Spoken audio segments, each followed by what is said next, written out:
इस मंच पर उपस्थित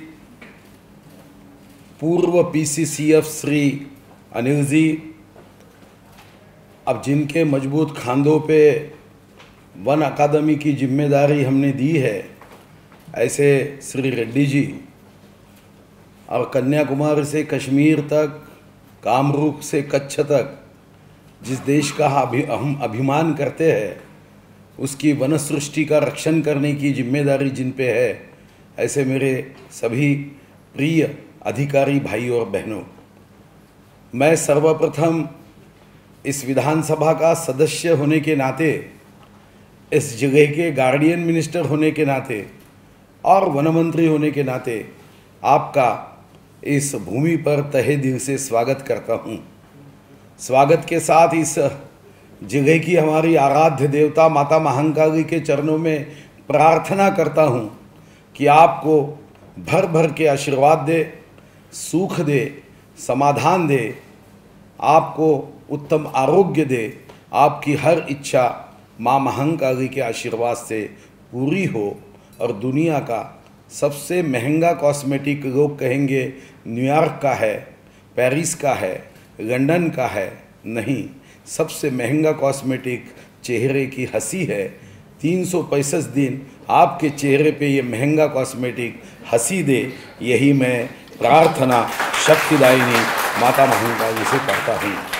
यहाँ पर विविध विषयों का आपने चिंतन किया, मंथन किया, कुछ चर्चाएं हुई होगी और उस चर्चा के माध्यम से वन्य प्राणी और मनुष्य इसके हमलों के बारे में कुछ योजना अपने अपने राज्यों में आप निश्चित रूप से बनाएंगे, ये मेरा विश्वास है।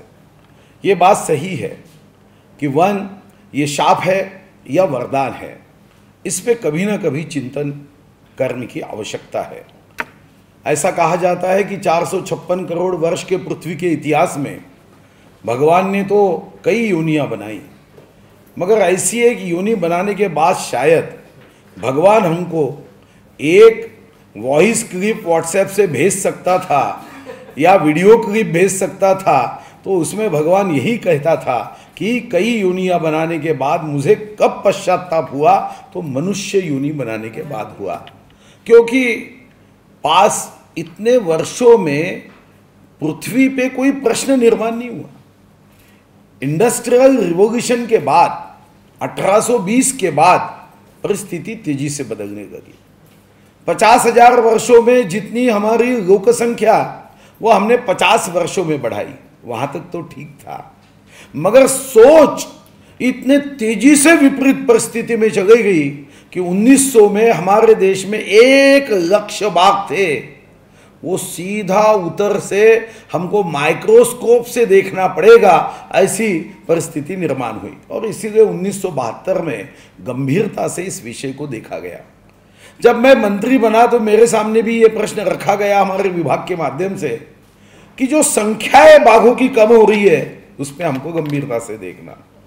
मुझे इस बात की खुशी है कि जब मैं 31 अक्टूबर 2014 को वन मंत्री के नाते, वित्त मंत्री के नाते शपथ ली, तब यहाँ पे 190 टाइगर ये हमारे यहाँ थे और 2018 की जनगणना में 122 उसमें बढ़े और 312 टाइगर हो गए। मैं तो बड़े अभिमान से ये कहता हूँ कि हमारे 193 देशों में जो संयुक्त राष्ट्र संघ के मेंबर है, 14 देशों में टाइगर पाए जाते हैं। 14 देशों में सबसे ज़्यादा तो भारत में है, मगर आपको जानकारी निश्चित से आपको खुशी होगी कि विश्व में सबसे ज़्यादा टाइगर अगर किसी की कॉन्स्टिट्यूंसी में है तो वो मेरी कॉन्स्टिट्यूंसी में है।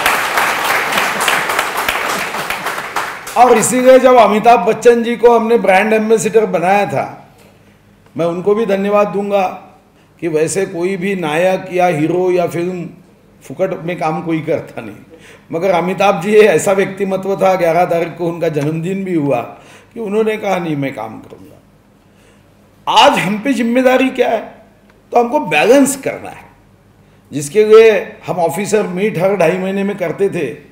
2 दिन के ऑफिसर मीट में हमारी समस्याएं क्या है, उसका सोल्यूशन क्या हो सकता है। और ये प्रश्नों के जवाब के लिए ये कोई हमारे डिग्री की प्रश्न पत्रिका नहीं है कि अकेले ने हाथ में प्रश्न पत्रिका लेना और उत्तर पत्रिका अकेले ने छोड़ना है। हमें सामूहिक रूप से इसके चिंतन की आवश्यकता है। कई इस विषय को लेकर हमें अगर हम आगे नहीं बढ़े तो बहुत लोगों की गलतफहमी है कि अगर ठीक है कोई प्रजाति नष्ट हो जाएगी तो हमारा क्या बिगड़ेगा, मगर निश्चित रूप से ये शेख चिल्ली स्क्वायर की भावना है। हम अगर ये सोचते होंगे भगवान ने बड़ा सोच के हर प्राणी मात्र बनाया है, हर, और इसीलिए मुझे तो 33 करोड़ भगवान के नाम तो कहीं मिले नहीं, और जो कुछ भगवान 221-22 मिले, मैंने एक बात देखी कि सबके साथ हमारे वन विभाग का प्राणी तो अवश्य है। माँ दुर्गा के साथ हमारा टाइगर है, कहीं माँ चंडिका के साथ लायन है, अभी माँ सरस्वती के माता के साथ मयूर है, भगवान महादेव के साथ नाग है। इतने भगवानों के साथ वन्य प्राणी क्यों है?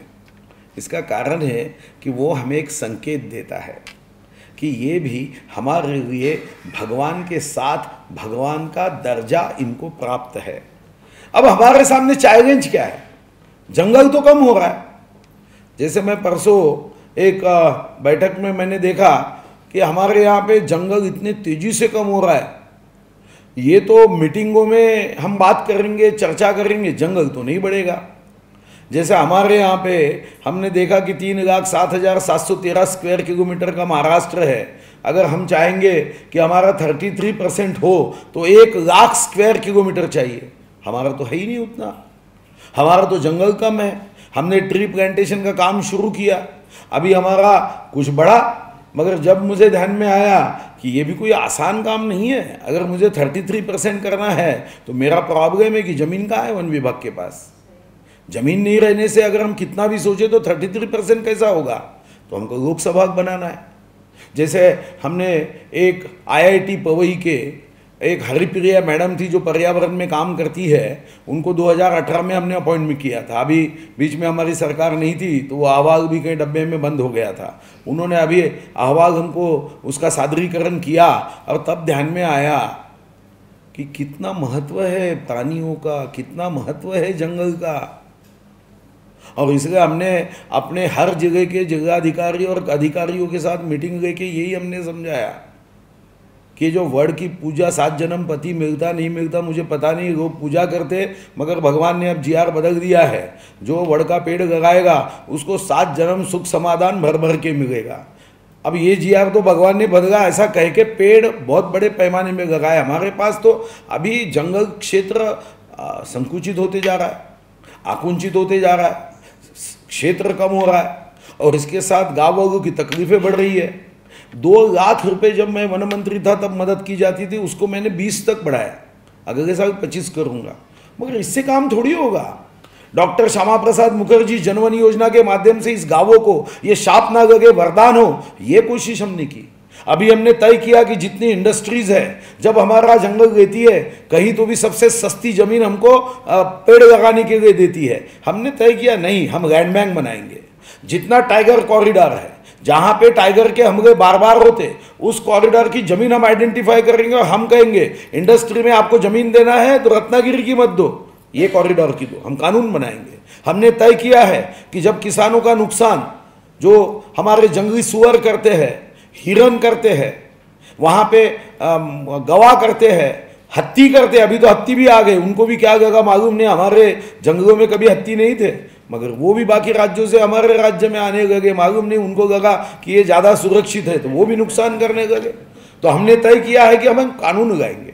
बहुत बार ऐसा होता है कि जो किसान का नुकसान होता है उसका जीवन तो खेत में है, वो कष्ट करता है, मेहनत करता है, परिश्रम करता है, पसीना बहाता है। इतना करने के बाद उसके हाथ में उसके ज़मीन से निकलने वाली उपज को जब हमारे जंगली जानवर नष्ट कर देते हैं तो मुझे लगता है कि उसका अंतरात्मा हमको शाप देता होगा। जंगली जानवर को कम और जंगली जानवर को कंट्रोल न करने वाले हमको शाप देता होगा। और इसलिए हमने उसका भी कानून लगाने का तय किया है, उसमें भी हमने मदद बढ़ाई। अब गाय को, भैंस को या बैल को अगर जंगली जानवर की इससे मरता है तो भी उसको हमने 70,000 किया है। मगर मैंने सोचा है कि अगले साल धीरे से फाइल भेजना पड़ता, क्योंकि फाइनेंस डिपार्टमेंट बहुत बार गड़बड़ करता है। मुझे याद है कि जब मैं मंत्री नहीं था तो हमारे सुधीर श्रीवास्तव जी फाइनेंस सेक्रेटरी थे, बाद में उन्होंने मेरे साथ भी काम किया। 2013 में मैंने असेंबली में कहा था कि ये मुआवजा देते नहीं, एक बार इनके आंख पे जंगल छोड़ो, टाइगर छोड़ो, तब इनको समझेगा कि गरीब आदमी की तकलीफ क्या होती है।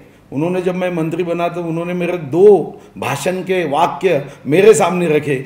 एक था कि बोले आप तो भाई साहब आप हमारे अर्थ मंत्री हुए, मगर तब तक आपने मेरे आंख पे टाइगर छोड़ने की बात सभागृह में की थी। और दूसरी बात मैंने ये कही थी कि फाइनेंस डिपार्टमेंट में वही लोग रहते हैं जो पहला शब्द माँ नहीं ना कहते हैं। अब बाद में उनको बताया कि अब ये मैंने बताया है तो ना कभी नहीं कहना। और इसीलिए आप देखते हो कि महाराष्ट्र में वन विभाग बहुत तरक्की कर पाया, प्रगति कर पाया। ये फॉरेस्ट अकादमी हो या नागपुर में कभी अभी हमारे 2 ऑफिसेस बने हैं, वो ऑफिसेस भी हमारा तो वन विभाग का एक ऑफिस ऐसी जगह पे है जिसको इस देश का हार्ट कहते हैं, 0 माइल, जहाँ से देश को 0 माइल कहा जाता है, वहाँ वन विभाग का ऑफिस है। क्योंकि हमारी भावना यही है कि देश के हर मन में ये वन की भावना जगनी चाहिए और जगकर लोगों तक पहुँचनी चाहिए। ये हमारी इसके पीछे की सोच है और इसी सोच को लेके बहुत सारे कार्यक्रम किए। बताने में मैं समय अभी ज़्यादा लूँगा नहीं, वो हमारा डिपार्टमेंट देगा। मगर जो हमारे बहन ने राजस्थान से जो हमारी बहन आई है, उन्होंने कहा कि एक यहाँ पे एक ऐसा कार्यक्रम होना चाहिए। सही तो मैं समझता हूँ, मैं हूँ या आप, हमको भगवान ने ये विशेष जिम्मेदारी दी है, इसकी खुशी हमको होना चाहिए कि हम वन विभाग में सेवा देते हैं। वन विभाग की सेवा ये बाकी विभागों की सेवा की तरह नहीं है, ये ईश्वरीय कार्य है जिसका आर्किटेक्ट भगवान है, उसकी सेवा करना। तो हमारा तो इसमें स्पष्ट सोच है कि इस बारे में ये ईश्वरीय सेवा है, ये कोई हम कहीं सर्विस करते हैं इसका मतलब हमारे परिवार की उपजीविका करने के लिए नहीं। ये तो भगवान ने विशेष रूप से आपको और हमको चुना है।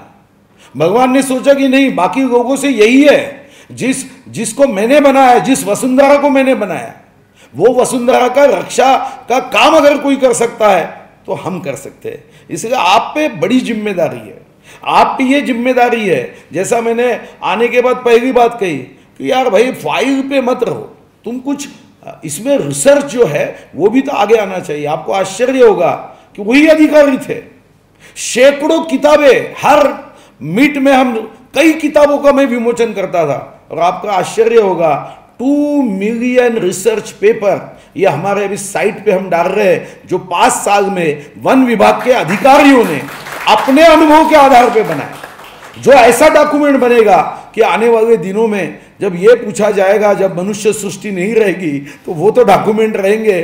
वो बोलेंगे कि देखो भाई कि यहाँ पे कोई ऐसे भी लोग थे, आग लगाने वालों की संख्या बड़ी थी मगर आग बुझाने वाले भी लोग थे जो इसकी कोशिश कर रहे थे। उसमें हमारी और आपकी जिम्मेदारी है। और इसी दृष्टिकोण से आप अपने अपने राज्य में वन विभाग को देखते समय यही समझिए कि जंगल से जीवन के मंगल तक, ये अगर कोई विभाग है तो जीवन के मंगल तक सिर्फ वन है। वन है तो जग है, जग है तो इंसान का कल है। मौर्य से मोदी तक एक विशेषता है जो मैंने देखी कि पहला विश्व में एक मौर्य था जिसने फॉरेस्ट का महत्व समझ लिया, वन विभाग का महत्व समझकर उसने तब वन मंत्री बनाया, पर्यावरण के रक्षण की बात सोची। तो आज मोदी जी भी इस विषय को लेकर बहुत गंभीर है। मैं तो गुजरात के मीटिंग में नहीं आ पाया, मगर इस विषय को लेकर मोदी जी भी बहुत ज़्यादा गंभीर है कि हमने वन्य प्राणियों के बारे में सोचना चाहिए। आपको भी पता है कि उन्होंने वहाँ से चित्ते लाकर जो कई साल 70 साल पहले हमारे देश से लुप्त हो गए थे, उसको लाकर वन्य प्राणियों का भी संरक्षण करने के बारे में सोचा है। जो गिद्धड़ स्वाधीनता के वहाँ पे 4-5 करोड़ थे, वो 60,000 तक आ गए। कभी कभी मुझे लगता है कि उनका आत्मा ज़्यादा इंसान में तो नहीं आया क्योंकि उनका बर्ताव बदला है। मगर अब ये ऐसे कई चैलेंजेस है। हमने स्पैरो के लिए आर्टिफिशियल ब्रीडिंग के बारे में हमने सोचा और सेंटर हमने शुरू किया। अभी हमारे रेस्टोरेंट गिद्धड़ के लिए रेस्टोरेंट शुरू है क्योंकि डायफार्म लेने की वजह से जानवर का वो मांस खा के मर जाते थे। उस पर हमारा काम शुरू है। हमने तो टाइगर का भी आर्टिफिशियल ब्रीडिंग का सोचा था, मगर गवर्नमेंट ऑफ इंडिया ने उसको ना कह दिया। आर्टिफिशियल ब्रीडिंग नहीं किया, अच्छा हो गया, क्योंकि उतना तो जंगल नहीं। और हम उनको ये तो नहीं समझा सकते कि 12 बाय 12 स्क्वायर किलोमीटर। हमारे विधायकों को हमने समझा दिया कि देखो भाई, अब डिलिमिटेशन में आपकी असेंबली छोटी कर देंगे, बड़ी कर देंगे। टाइगर को तो कोई समझा नहीं सकेगा कि 12 बाय 12 स्क्वायर किलोमीटर में तू नहीं रहेगा, तू अब 4 बाय 4 में रहे, छोटी जगह रहे, ये तो समझा नहीं सकते। अब उसका कॉरिडोर बनाना, जंगली जानवरों के बारे में सोचना, ये सभी बातें हमें एक साथ करनी होगी, क्योंकि ये श्रृंखला है और उस श्रृंखला के दृष्टिकोण से हम अच्छा काम करेंगे, ये मेरा विश्वास है। आखिरी का मुद्दा, ये तभी हमें इसमें यश मिल सकता है जब जंगल का संरक्षण करने वाले, वन्य प्राणियों की सुरक्षा देने वाले ये जो गांव के लोग हैं, इनके पीछे हमारा विभाग खड़ा रहेगा। जैसे मैं अभी आया, मेरे ध्यान में आया कि तेंदुपत्ता के लिए लोग जंगल में जाते हैं। तेंदुपत्ता तो आपको पता होगा, अब उसके लिए लोग जंगल में जाते हैं। हमारा डिपार्टमेंट क्या करता था, मजदूरी तो मिलती थी ठेकेदारों से, हम बोनस देते थे, उसमें से एस्टेब्लिशमेंट एक्सपेंडिचर निकाल लेते थे। जब मेरे सामने आंकड़े आए, मैंने देखा यार 72 करोड़ हमको रॉयल्टी मिल गई है, तुम उनको 20 करोड़ क्यों बांटते हो? तो वो कई सालों से परंपरा में बदल दो। इस साल हमने निर्णय किया कि जब उनके मजदूरी के बाद हम अपने रॉयल्टी से बोनस देते, हमने निर्णय किया 20 करोड़ आप नहीं देना।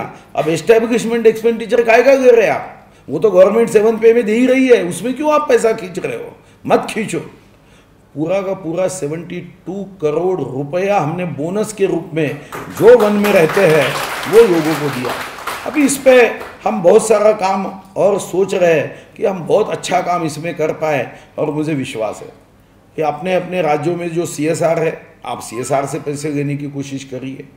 आपके यहाँ पे मुझे पता नहीं, हमारे ADPDC है, उससे हमको पैसा मिलता है, स्टेट बजट से मिलता है, डिपार्टमेंट के बजट से मिलता है, और बाकी लोगों को भी इसमें शामिल करने की आवश्यकता होती है। नहीं तो जिलाधिकारी अपना काम देखता है और हमारा जो CCF है वो अपना काम देखता है, ऐसा तो नहीं होगा। ऐसे सबका साथ लेकर हमको इस विषय में आगे जाने की भावना से काम करना है। मैं आपको यही कहूँगा, डिटेल आंकड़ों में मैं जाऊँगा नहीं, मगर अभी मौतों की संख्या भी बहुत बढ़ रही है। ये साल अभी मुझे कागज़ जो दिया गया, 66 मौतें वाघ, तेंदुआ और अन्य वन्य प्राणियों के माध्यम से हुई। मुझे लगता है कि हमारे लिए गंभीर बातें हैं। इसको लेके टेक्नोलॉजी का उपयोग करना या बाकी बातों का रिसर्च करना, अभ्यास करना, ये मुझे लगता है कि हमें आने वाले दिनों में सोचने की बात है। आप सब मिलकर ये सोचेंगे, ईश्वरीय कार्य को आगे बढ़ाएंगे। हमारा देश इस विषय को लेकर पायोनियर होगा। हमारे देश के इस वन्य प्राणियों के हमलों के बारे में जो डर इंसानों में है, गांव वालों में है, वो डर हम कम करने के लिए कामयाब होंगे, ये मेरा विश्वास है। और ये बात सही है, इसके लिए वृक्ष कॉरिडोर इसको बढ़ाना होगा। अगर हम वृक्ष नहीं बढ़ाएंगे तो हम भी इसको कंट्रोल नहीं कर पाएंगे। एक घर में अगर 10 बाय 10 के रूम में 20 आदमी हम रखने की कोशिश करेंगे तो मुझे लगता है कि ये हमारे लिए एक समस्या बन जाएगा। ये समस्या का निदान करने के लिए आप सभी लोग पूरी शक्ति के साथ अपने अपने राज्यों में काम करें। हम चंद्रपुर से आपको बहुत बहुत शुभकामना देते हैं। वाघों की भूमि से हम आपको शुभकामना देते हैं।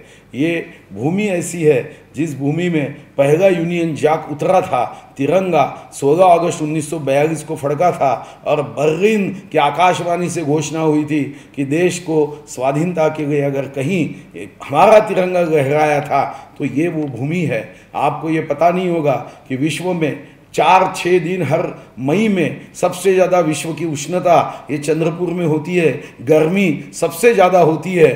तो यहाँ कुछ भी अपवित्र नहीं है। जहाँ भी गर्मी होती है, जहाँ भी उष्णता होती है, उसकी पवित्रता बढ़ाती है। तो ये पवित्र भूमि से आप पवित्र संस्कार और भावना को, ज्ञान को लेकर अपने अपने राज्यों में जाइए। और वन विभाग, ये 50 विभाग आसपास हर राज्यों में रहते हैं। सबसे श्रेष्ठ विभाग अगर राज्यों में कोई है तो वो PWD नहीं है, वो इरिगेशन नहीं है, वो रेवेन्यू नहीं है, वो फाइनेंस नहीं है। सबसे पवित्र विभाग जो ईश्वर से डायरेक्ट जुड़ता है वो वन विभाग है, वो फॉरेस्ट विभाग है। और इसीलिए हमने तो लोगों को यही कहा है, जो लगाएगा इस जन्म में वन, उसको मिलेगा अगले जन्म में भर भर के धन। अगर धन चाहिए अगले जन्म का तो इस जन्म में वन लगाइए। बहुत बहुत धन्यवाद।